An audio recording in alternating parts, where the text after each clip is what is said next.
వి gold trusted gold buyers మీరు తాకట్టు పెట్టిన బంగారాన్ని విడిపించి ఈ రోజు ఉన్న మార్కెట్ ధరకు కొనబడను 7771077720.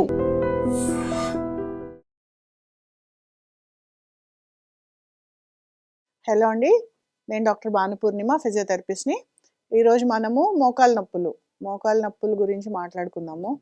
సో మోకాలు నొప్పులు ప్రతి ఇంట్లో కంపల్సరీ ఎవరో ఒకరి మోకాలు నొప్పులతో బాధపడుతూనే ఉంటారు కదండి, తేడా లేకుండా. ఇంతకుముందు మోకాలు నొప్పులు అంటే బాగా ముసలి వాళ్ళు, కనీసం 60-65 సంవత్సరాలు పైబడిన వాళ్ళలో మాత్రమే మోకాలు నొప్పులు అనేవి చూస్తుండేవాళ్ళం. సో మేము చదువుకునే టైంలో ప్రొఫెసర్స్ ఎక్స్రేలు చూడంగానే పేషెంట్ వయసు చెప్పగలిగేవాళ్ళు, ఈ వ్యక్తికి ఇంత వయసు ఉండొచ్చు అనేసి. ఇప్పుడు ఆ కాన్సెప్ట్ అంతా మారిపోయిందండి. ఎక్స్రే చూస్తే ఎవరి వయసు ఎంతో చెప్పడం కష్టమైపోతుంది. ఎందుకంటే ఈ మోకాలు నొప్పులు అనేవి 20 సంవత్సరాలు 30 సంవత్సరాలు ఉన్న వాళ్ళలో కూడా ఎక్కువగా చూస్తున్నాం. సో ఇలా ఎందుకు జరుగుతోంది ఇప్పుడు మనం మాట్లాడుకుంటే, సో ఇది ఒక్క రోజులో జరిగే ప్రాసెస్ కాదండి, లేకపోతే వెంటనే వచ్చే ప్రాసెసో కాదు. ఈ మోకాలు నొప్పులు మనం కామన్గా ఆస్టియోఆర్థరైటిస్ అని పిలుస్తుంటాము. దీన్ని డీజనరేటివ్ డిసీజ్ అంటాం. అంటే ఏజ్ వైజ్గా వయసు వల్ల మన బాడీలో వచ్చే మార్పుల వల్ల ఇది కనిపిస్తుంది.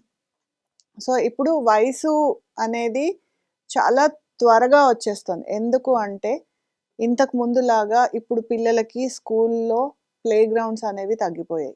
తర్వాత మనం కూర్చునే విధానం, కనీసము భోజనానికి అయినా మనము ఇంతకుముందు అందరం కింద కూర్చొని కలిసి భోజనం చేసేవాళ్ళం. సో దాంతో ఏంటంటే పూర్తిగా మోకాళ్ళు అనేవి మడుచుకునేవి. చదువుకునేటప్పుడు కింద కూర్చొని చదువుకోవడము, మోకాళ్ళు బాస్పట్లేసి పద్మాసనంలో కూర్చొని చదువుకోవడం అనే కాన్సెప్ట్ ఉండేది.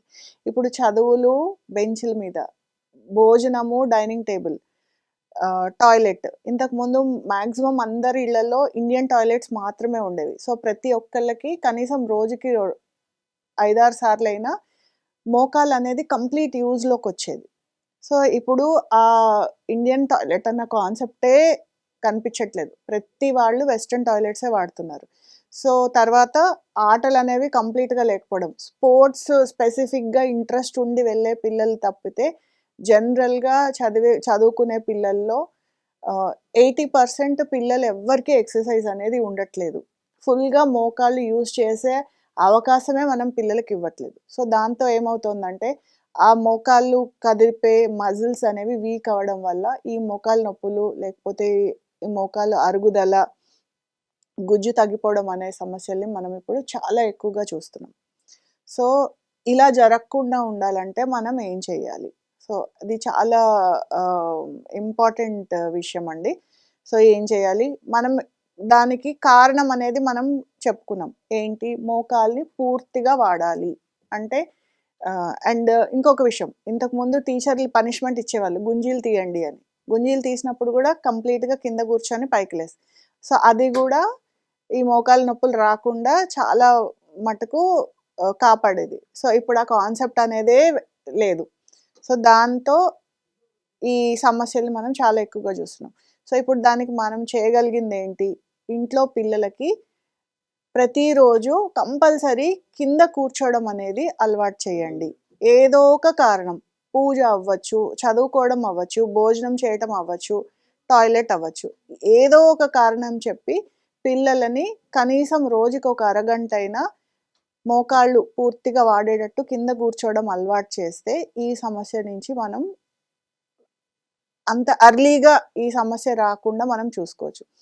తర్వాత పెద్దవాళ్ళలో కొంచెం అంటే 20s 30s ఈ వయసు వాళ్ళలో కనుక ఈ సమస్య ఎక్కువగా కనిపిస్తూ ఉంటే, సో దానికి మనం చేయాల్సిన పరిష్కారం సైకిల్ తొక్కడం. ఇంతకుముందు పిల్లలు స్కూల్కి సైకిల్స్ మీదే వెళ్ళేవాళ్ళు. సో ఈ సైకిల్ తొక్కడం కూడా మన మోకాళ్ళను రక్షిస్తుంది.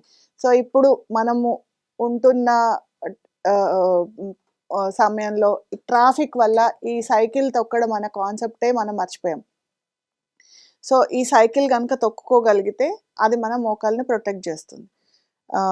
తర్వాత మహిళల్లో ఎక్కువగా ఈ మోకాళ్ళ నొప్పులు అనేది చూస్తున్నాం.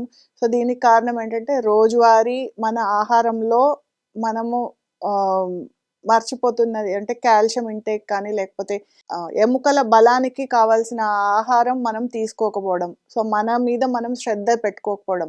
సో, ఇవన్నీ మన మోకాలు తొందరగా అరిగిపోవడానికి కారణాలవుతున్నాయి. సో, ఇవన్నీ మనం దృష్టిలో పెట్టుకొని, మన మీద మనం శ్రద్ధ పెట్టుకొని, మనం తీసుకునే ఆహారము, నడక కానీ, సైకిల్ తొక్కడం గానీ, మన రోజువారీ రొటీన్‌లో భాగంగా ఇవి అలవాటు చేసుకుంటే మనం మోకాళ్ళని ప్రొటెక్ట్ చేసుకోవచ్చు. తర్వాత కొంచెం ఎక్కువ వయసున్న వాళ్ళలో ఈ మోకాలు నొప్పులు కనుక చూస్తే వాకింగ్, నడక అనేది ఖచ్చితంగా మిగిలిన వ్యాయామాలు చేసినా చేయకపోయినా నడక అనేది ఖచ్చితంగా మన రోజువారీ రొటీన్‌లో భాగంగా అలవాటు చేసుకోవాలి. సో, చాలామంది అడిగే ప్రశ్న ఏంటంటే, "అసలే మా మోకాళ్ళు అరిగిపోయాయండి. నడిచి, నడిచి ఇంకా ఎక్కువ అరిగిపోతాయి గదా!" అని అడుగుతుంటారు. సో, ఇది ఖచ్చితంగా నడవాలనే చెప్తాను. సో, నడిచి, నడిచి అరిగిపోవడం కాదండి.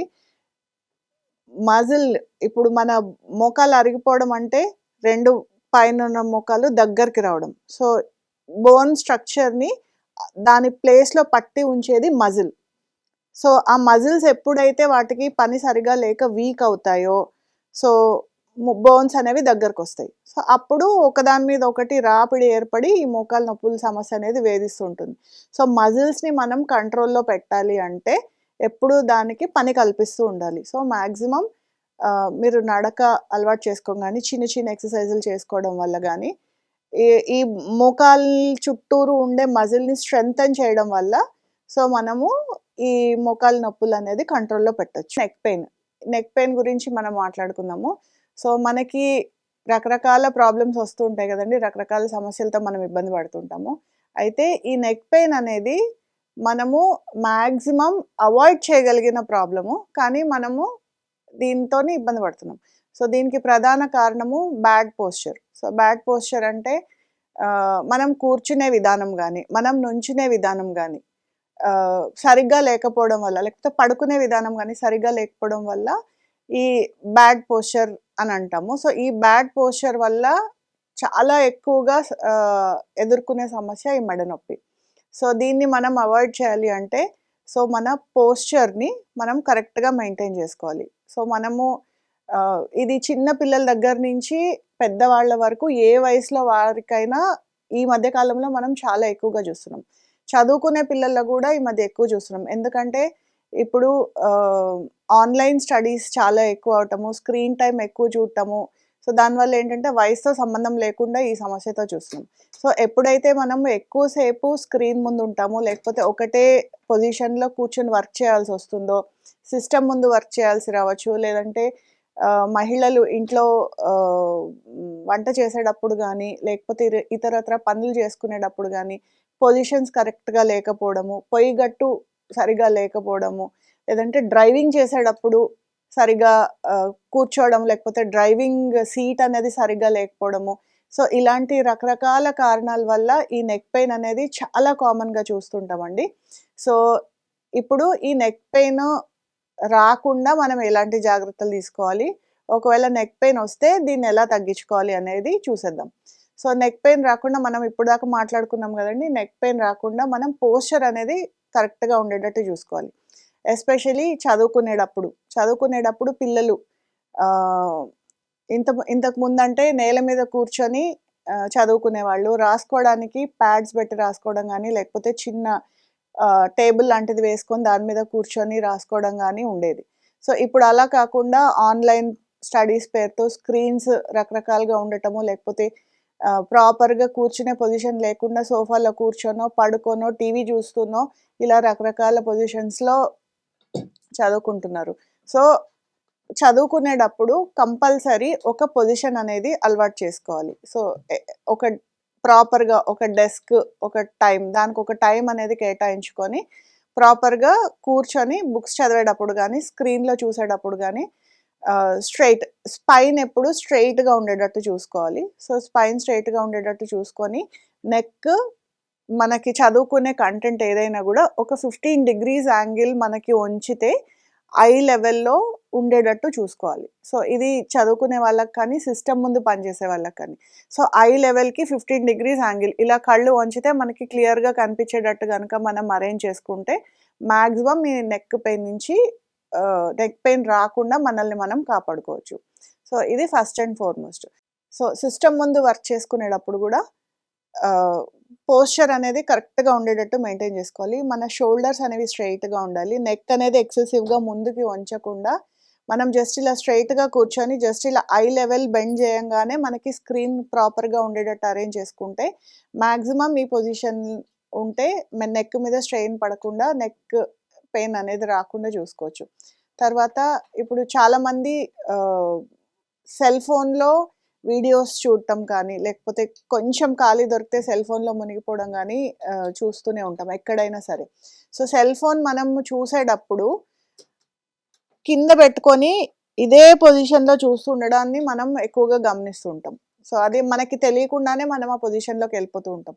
సో, అది కొంచెం కాన్షియస్‌గా ఉండి సెల్ ఫోన్ మనం చూడాలన్నప్పుడు మన అరచేతిలో ఇలా పెట్టుకొని ఈ పొజిషన్‌లో గనుక పెట్టుకొని చూస్తూ ఉంటే మాక్సిమం నెక్ మీద స్ట్రెయిన్ అనేది అవాయిడ్ చేయొచ్చు. తర్వాత మనం చాలా మంది దగ్గర వింటూ ఉంటాము. రాత్రి పడుకునేటప్పుడు బానే ఉంది. మార్నింగ్ లేచేటప్పటికి నిద్రలో మెడ పట్టేసింది. కనీసం సైడ్‌కి కూడా మెడ తిప్పలేకపోతారు. సో, చాలామంది దీనికి ఏం చెప్తారంటే, ఆ నిద్రలోనే పట్టేసింది, నిద్రలోనే పోతుంది అని దాన్ని పట్టించుకోకుండా అలాగే వదిలేస్తూ ఉంటారు. సో, ఇది నిద్రలో పట్టేయడం అనేది కరెక్టేనండి. అది ఎందుకు జరుగుతుంది అంటే, మనం పడుకున్నప్పుడు మన స్లీపింగ్ పొజిషన్ ఎప్పుడైతే కరెక్ట్‌గా ఉండదో, మన పిల్లో పొజిషన్ ఎప్పుడైతే కరెక్ట్‌గా ఉండదో, లేకపోతే మనకి సైడ్ పడుకున్నప్పుడు ఎక్సెసివ్‌గా స్ట్రెయిన్ ఒక సైడ్ పడితే ఇలాంటి జరిగే అవకాశం ఉంది. సో, ఒక 1 ఆర్ 2 డేస్‌లో ఇమ్మీడియేట్‌గా తగ్గిపోతే ప్రాబ్లమ్ లేదు గానీ, అది కంటిన్యూ అయితే మాత్రము మీరు ఇమ్మీడియేట్‌గా మెడికల్ హెల్ప్ తీసుకోవాలి అనేది మాత్రం గుర్తుంచుకోండి. సో, ఈ మెడ నొప్పిని మనము 2 రకాలుగా డివైడ్ చేయొచ్చు. ఒకటి అక్యూట్ పెయిన్, ఒకటి క్రానిక్ పెయిన్. అక్యూట్ పెయిన్ అంటే ఒక రోజు నుంచి 6 వారాల వరకు ఉండొచ్చు. సో, 6 వారాల లోపల తగ్గిపోతే దాన్ని అక్యూట్ పెయిన్ అనేది అంటాం.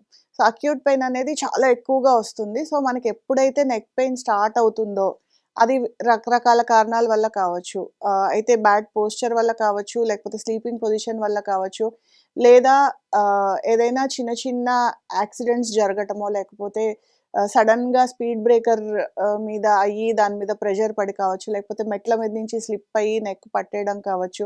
సో, ఇలా ఏదైనా కారణాల వల్ల నొప్పి స్టార్ట్ అయితే మాత్రము 0 నుంచి 72 అవర్స్ అంటే నొప్పి మొదలైన వెంటనే నుంచి ఒక 3 డేస్ వరకు ఐస్, ఐస్ అనేది పెడితే ఇమ్మీడియేట్‌గా మనకి దాని నుంచి రిలీఫ్ అనేదొస్తుంది. సో, అంతకంటే ఎక్కువున్నప్పుడు మనం హీట్ ప్యాక్ పెట్టుకుంటే దాని నుంచి బాగా రిలీఫొస్తుంది. దీంట్లో చాలామంది పెయిన్ కిల్లర్స్‌ని కూడా ఎక్కువగా వాడుతూ ఉంటారు. సో, ఈ పెయిన్ కిల్లర్స్ వాడినప్పుడు అది పెయిన్ కిల్లర్స్ అనేవి ఎంత తక్కువ వాడితే అంత మంచిది. సో, భరించలేని నొప్పి ఉన్నప్పుడు వాడటంలో తప్పు లేదు గానీ, అదే పనిగా అలవాటుగా ఎక్కువ రోజులు పెయిన్ కిల్లర్స్ మాత్రం వాడొద్దు. సో, ఈ పెయిన్ కిల్లర్స్ ని అవాయిడ్ చేయడానికి ఇప్పుడు నేను చెప్పిన చిట్కాలు పాటించండి. కొంచెం ఐస్ పెట్టుకోవడం కానీ, హాట్ ప్యాక్ పెట్టుకోవడం గాని. సో, ఇలా చేసినా గూడా మనకి తగ్గట్లేదు అన్నప్పుడు ఖచ్చితంగా మనం డాక్టర్ గారి సలహా అనేది తీసుకోవాలి. సో, ఇమ్మీడియేట్‌గా మెడికల్ హెల్ప్. నొప్పి స్టార్ట్ అయినప్పుడు ఒకవేళ భరించలేని నొప్పి ఉన్నా, తిమ్మిరి ఎక్కినట్టున్నా, పెయిన్ ఒక చోట నుంచి ఇంకొక చోటికి రేడియేట్ అవుతూ ఉన్నా, దానంతట అదే తగ్గిపోతుంది అని మాత్రం నెగ్లెక్ట్ చేయకండి. ఇమ్మీడియేట్‌గా మెడికల్ హెల్ప్ మాత్రం తీసుకోవాలి. సో, చూసారు కదండీ! నెక్ పెయిన్ మనం ఎలా అవాయిడ్ చేయొచ్చు. సో, పోస్చర్ కరెక్ట్‌గా మెయింటైన్ చేసి ఏ పని చేసేటప్పుడైనా ప్రాపర్‌గా మనం పోస్చర్ గనుక కరెక్ట్‌గా మెయింటైన్ చేసి నొప్పి అనేది రాకుండా చూసుకోవచ్చు. సో, నొప్పి వచ్చినప్పుడు అది మనం ఇంట్లో తగ్గించుకునే నొప్పా? లేకపోతే మనం ఇమ్మీడియేట్‌గా మెడికల్ హెల్ప్ తీసుకోవాలా? అనేది డిఫరెన్షియేట్ చేసుకొని, ఒకవేళ పర్వాలేదు చిన్నది అనుకుంటే 3 డేస్ లోపల మనకి రిలీఫ్ వస్తుంది అంటే మేనేజ్ చేసుకోవచ్చు. 3 డేస్ దాటింది, ఇంకా నొప్పి తగ్గట్లేదు, లేదా ఇంకా చాలా లాంగ్ టర్మ్‌లో మనల్ని నొప్పి వేధిస్తుంది అంటే మాత్రం వైద్య సలహా ఖచ్చితంగా తీసుకోవాలి. తర్వాత నొప్పి మనకి మొదలైనప్పుడు ఎలాంటి తిమ్మిర్లు లాంటివి ఉన్నా, రేడియేటింగ్ పెయిన్ అంటే ఒక చోటు నుంచి ఇంకొక చోటికి పెయిన్ స్ప్రెడ్ అవుతున్నా, దీన్ని మాత్రం నెగ్లెక్ట్ చేయకుండా ఇమ్మీడియట్గా మెడికల్ హెల్ప్ అనేది తీసుకోండి. And for more videos, Please subscribe to iDream. Please subscribe to iDream. Please subscribe iDream. And please subscribe to iDream. For more videos, subscribe to iDream. Please like, share and subscribe to the channel. Congratulations, iDream. Subscribe to iDream. Subscribe to iDream. so subscribe to iDream Media. iDream ki iDream team అందరికి huge congratulations. Please subscribe iDream Media. Please subscribe to iDream. Subscribe iDream. Please subscribe to iDream. iDream అంటే నా కళల ఛానల్ను subscribe చేసుకున్న నోరు తిరుగుతలేదు, మీరైతే గంట గుర్తు కొట్టండి. For more such videos, please subscribe to iDream. Subscribe to iDream. Please subscribe to iDream. Please subscribe iDream Media. Please do subscribe to iDream. Please subscribe to iDream Media. For best entertainment and information, please subscribe iDream. And don't forget to subscribe to iDream.